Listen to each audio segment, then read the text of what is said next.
Bon les gars, ce qui vient de m'arriver, ça m'était encore jamais arrivé. On est genre 178 pour que je réussisse dans le trading en partant de zéro. Franchement, je m'en veux.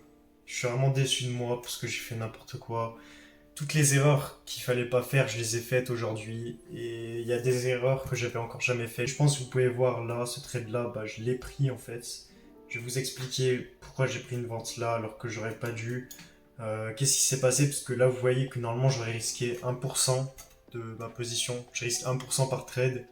Et vous allez voir que j'ai pris beaucoup plus de risques que ce que je devais prendre de base. Pourquoi ça arrivait? Tout simplement, je me suis trompé de lot. En fait, sur mon MT5, je vais vous montrer ça. Vous pouvez voir que là, j'ai pris mon premier trade sur mon challenge propre firme. Donc, vous voyez que j'ai fait une perte, donc moins 1%. Là, ça va super. Pourquoi? Parce que j'ai mon position sizer, ça me sauve. Parce que vous voyez que là, risque 1%. Du coup, vous voyez que je risque maintenant un peu moins de 60 dollars. C'est un compte à 6000 dollars en fait que je vais essayer de passer. Voilà, donc c'est mon premier challenge. Et si tu me connais pas, je documente tout mon parcours de trading depuis le début. Rejoins cette aventure. Et là, ça va pas. Hier, j'ai fait un TP, j'ai fait plus 9%. C'était sur mon compte perso. Donc j'étais remonté. J'avais remonté mon drawdown. Comme vous voyez là, je suis vraiment pas fier de moi. Vous voyez que je suis à moins 11 dollars. Donc en fait, je suis redescendu à 5%. Et comme vous voyez là, cette position moins 9 dollars. En fait, j'ai perdu pratiquement 5% dans cette position. Genre en quoi? En l'espace de 1 minute, ça c'est pareil, j'ai perdu 2% en l'espace de 1 minute. Je pense qu'il y a déjà des gens qui vont marquer dans les commentaires: ah Nathan, je te l'avais dit, le trading ça marche pas et tout. Mais les gars, en fait, c'est de ma faute, c'est moi, j'ai pas respecté mon plan, j'ai fait un peu n'importe quoi. Parce que du coup, ce trade là que j'ai pris sur mon compte personnel à 200 dollars, c'est 200 vrais dollars en fait. Je dis ça pour ceux qui me connaissent pas encore. Mais en fait, j'ai pris cet ordre là directement via mon téléphone. Et en fait, du coup, j'ai appuyé sur le bouton sell. Et en fait, j'avais pas 0,01 lot, qui est le lot minimum, mais j'avais 0,05. Donc en fait, j'ai risqué beaucoup trop et j'ai pas fait exprès. Je pensais que c'était 0,01. Et du coup, le prix, dès que j'ai mis sell, hop, le prix il est direct monté et ça m'a sell. Et du coup, j'ai perdu beaucoup plus que 1%, comme vous voyez. Donc, je suis un peu dégoûté. Là, comme vous voyez, j'ai perdu 2%. J'aurais pas dû la prendre en vrai. Cette position aussi, j'aurais pas dû la prendre. En plus, je vais vous montrer ma vision.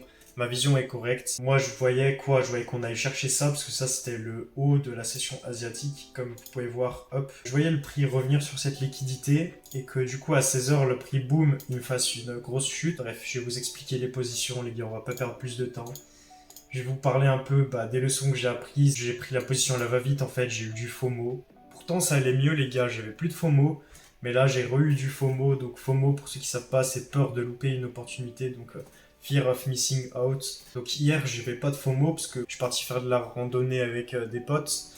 Et je suis rentré lundi, j'étais tout frais. J'ai pas eu de FOMO. Voilà, j'ai super bien tradé. Je regardais pas les marchés souvent. Hop, mon alerte, elle a sonné. J'ai eu mon setup. Boum, j'ai pris. Hop, plus 9%. J'ai remonté le compte. Et là, aujourd'hui, j'ai regardé plus le graphique. J'ai eu un setup que j'ai pas pris et qui est passé. Par exemple, lui, là j'aurais dû vendre pour viser le lot ici. Vous voyez que c'est passé. Parce que moi, je le voyais du coup venir chercher ça. Et en fait, si je vous montre du coup la vision, ça c'est le trade que j'ai pris tout à l'heure. Bref, on va retourner là. Donc, on va aller dans la vision du marché. Je vais vous montrer ma vision journalière d'aujourd'hui. Qu'est-ce que j'avais vu du coup en H4? Ça c'est ma position en swing qui est toujours en cours. Donc, moi, je vise le lot. Qu'est-ce que je voyais? Je voyais qu'on vienne chercher cette petite liquidité là pour après chuter tout en bas. Et on a chuté, ok, mais on n'est pas venu chercher cette liquidité là avant. Et du coup, en H1, ça représentait ça. Donc, en fait, tac, ok, on avait une cassure en bas de ma structure parce que moi les gars, pour ceux qui ne me connaissent pas encore, je trade la structure et ça marche plutôt pas mal. Mais bon, pour ceux qui n'ont pas l'habitude de regarder mes vidéos, ils vont voir que je fais un SL. Mais bon, écoutez, je suis débutant, je fais des erreurs, ça arrive. En tout cas, je vais pas abandonner pour autant. C'est pas pour autant que le trading ne marche pas, c'est juste moi j'ai fait n'importe quoi. Donc là, j'avais ma zone. Normalement, j'aurais dû prendre un achat. Mais moi, j'attendais en fait un MSS, donc Market Structure Shift, donc en M5. Boum, boum, boum, un petit setup de retournement. Mais non, le prix est directement revenu dans ma zone et boum, est reparti. Il a méché. Et là, moi, je le voyais casser, prendre le high de la session asiatique pour après, hop, chuter. Et du coup, moi, je le voyais faire ça, ça. Mais du coup, il a fait quoi? Il a pas cassé, il a cassé du coup en bas. Et boum, il est reparti du coup direct après. Donc, du coup, moi, les gars, je suis mitigé. Est-ce qu'il va me prendre ça?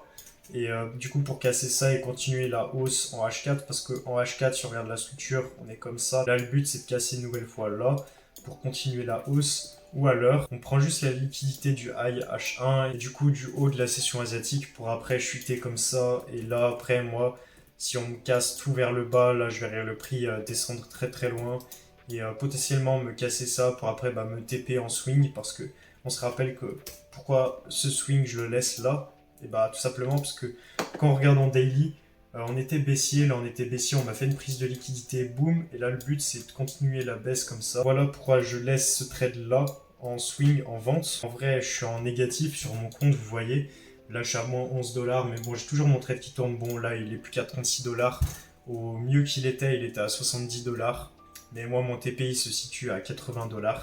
Donc c'est-à-dire à 40% en fait, donc ça me mettrait vraiment bien. Je vais vous montrer du coup ce trade là. En fait on a eu une cassure de structure, deux cassures de structure. Du coup moi qu'est-ce que j'attendais? J'attendais que le prix revienne là pour après hop continuer la baisse.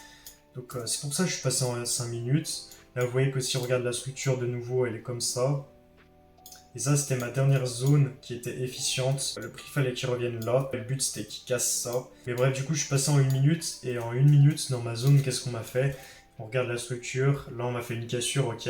Sauf que là j'ai attendu une autre cassure, là vous voyez qu'on m'a fait une cassure, du coup hop. Là j'ai pris un premier trade, du coup ça c'était sur mon funded, j'ai pris une vente à ce niveau-là, avec un stop loss à ce niveau-là. Mais en fait avec le spread là ça m'a sorti, en fait, donc j'ai perdu 1%. Et du coup ensuite, là le prix vu qu'il m'a recassé, je me suis dit ok, cette fois c'est la bonne. Du coup j'ai vendu là, mais cette fois c'était sur mon compte perso à 200€. J'ai pas repris sur mon funded bien sûr. Et du coup, stop loss là, et ça m'a directement jeté. J'ai vraiment fait un peu n'importe quoi. C'est là où j'ai mis le lot de 0 vers le 0,5. Parce qu'en fait, si je voulais risquer 1%, mon stop loss aurait été là.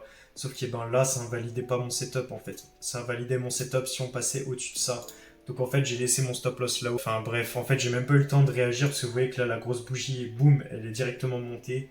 Donc ça m'a directement SL, j'ai pas eu le temps de bien réagir. Je fais un peu n'importe quoi, mais j'ai envie de vous dire, c'est pas si grave que ça. Ça m'apporte de l'expérience. Ok, je suis à moins 1% sur mon compte Funded, mais c'est rien du tout, 1%. Sur mon autre compte, bon, je suis un drawdown de 5%. C'est quoi 5%? C'est pas grand chose, encore une fois. Et j'apprends les leçons que t'apprends grâce aux erreurs que tu fais. Elles ont pas de prix. Et pourquoi je vous dis tout ça? Parce que les gars, faites attention à vous. Et c'est des erreurs bêtes comme ça qui font que tu ne vas pas être rentable. Si je fais ces erreurs, c'est certainement pour une bonne manière et tout. Je suis un peu déçu de moi, je pense que vous aussi, vous serez un peu déçu de moi. Mais ne faites pas les mêmes erreurs que moi, les gars. Si je peux vous éviter de faire des erreurs, et tant mieux. Et d'ailleurs, là, il y avait une vente à prendre, mais bon, c'est pas grave. En vrai, j'ai déjà assez tradé, je vais couper les écrans pour aujourd'hui. Du coup, les gars, moi, je vous dis à demain. C'était Nathan, salut.